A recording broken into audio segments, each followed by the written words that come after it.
Hello students, very good morning. आज हम topic पढ़ रहे हैं डिस्काउंटेड पेबैक पीरियड। अपना कैपिटल बजटिंग जो है, इन्वेस्टमेंट डिसीजन, वो चल रहा है और आज हमारा टॉपिक है डिस्काउंटेड पेबैक पीरियड। स्टूडेंट, हमने पेबैक पीरियड पहले डिस्कस किया था क्लास में। उसमें सबसे बड़ा डिसएडवांटेज क्या था कि वहाँ पे टाइम वैल्यू ऑफ मनी को कंसिडर नहीं करा जाता।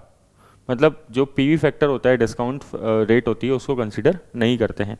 लेकिन डिस्काउंटेड पेबैक पीरियड में सबसे बड़ा एडवांटेज ये है कि वो टाइम वैल्यू ऑफ मनी को भी कंसीडर करता है। बाकी सब चीज़ें पेबैक पीरियड मेथड की तरह ही होती है। एक एग्जांपल के थ्रू समझते हैं। मान लीजिए एक असेट है, उसकी कॉस्ट है 5,50,000, 5.5 लाख, और 4 साल की लाइफ है। हर साल के कैश इनफ्लो अपन को दे रखे हैं, पी फैक्टर है 10%, डिस्काउंटेड पेबैक पीरियड अपन को निकाल के दिखाना है। तो वापस से आप कैश इनफ्लोज को लिख लीजिए इधर। यहाँ पे पी फैक्टर 10% है तो 1 डिवाइडेड बाय 1.10 करा अपन ने, तो 0.909, 0.826, 0.751, 1.683 आ गया। तो जो हम लोग present value of cash inflow निकालते हैं मल्टीप्लाई करके, वो आप निकाल लीजिए। ठीक है, तो कैश इनफ्लो को हमने पीवी फैक्टर से मल्टीप्लाई कर दिया, present value of cash inflow आ गया। पेबैक में क्या करते थे हम, बस जो कैश इनफ्लो है उसको क्यूमुलेटिव कर देते थे और चेक करते थे कितने साल के अंदर असेट की कॉस्ट रिकवर हो रही है। यहाँ पे हम क्यूमुलेटिव किसको करेंगे, present value of cash inflow को, क्योंकि ये डिस्काउंटेड पेबैक पीरियड है। तो हम लोगों ने cumulative present value of cash inflow निकाला। तो फर्स्ट ईयर का, सेकेंड ईयर का इन दोनों को प्लस कर देंगे, थर्ड ईयर में इन तीनों को प्लस कर देंगे, तो 526 आ गया। फोर्थ ईयर में चारों को प्लस कर दिया।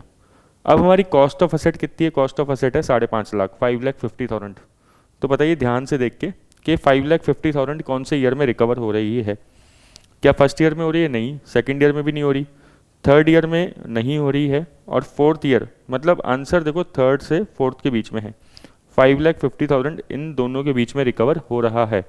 सो आंसर कितना है, 3 से 4 साल। तो अब हम यूनिटरी मेथड का फॉर्मूला लगाएंगे पेबैक पीरियड का। 3 साल कम से कम लगेंगे। कॉस्ट कितनी थी हमारी, 5,50,000। 3 साल बाद रिकवरी कितनी हो रही है, 526,850 की। ठीक है, तो अगर हमने ये चेक किया माइनस करने के बाद, तो ये अनरिकवर्ड अमाउंट आ गया 23,150। मतलब 3 साल बाद भी हमारा कितना अनरिकवर्ड अमाउंट है, 23,150। और ये कौन से साल में रिकवर्ड होगा, फोर्थ ईयर में, 68,300 फोर्थ ईयर का इंडिविजुअल कैश इनफ्लो है प्रेजेंट वैल्यू के हिसाब से।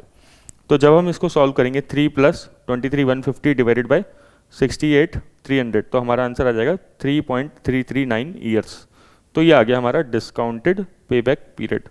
मतलब सिंपली हमें क्या करना है, यहाँ पे पहले प्रेजेंट वैल्यू निकालनी है, फिर उसका क्यूमुलेटिव कैश इनफ्लो निकाल के चेक करना है कि कितने साल के अंदर कॉस्ट रिकवर हो रही है। तो पेबैक से ज़्यादा अच्छा मेथड कौन सा है, discounted payback period. Thank you.